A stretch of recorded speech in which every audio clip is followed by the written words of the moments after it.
Hello everyone, today in my this video I will tell you how you can remove the Google account from your device Google Pixel 6a.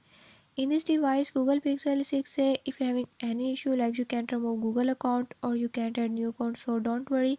I'll show you how you can easily remove any kind of Google account and you can easily add the new account. So before we start the video, if you are new to my channel, don't forget to subscribe and press bell icon. Watch complete video and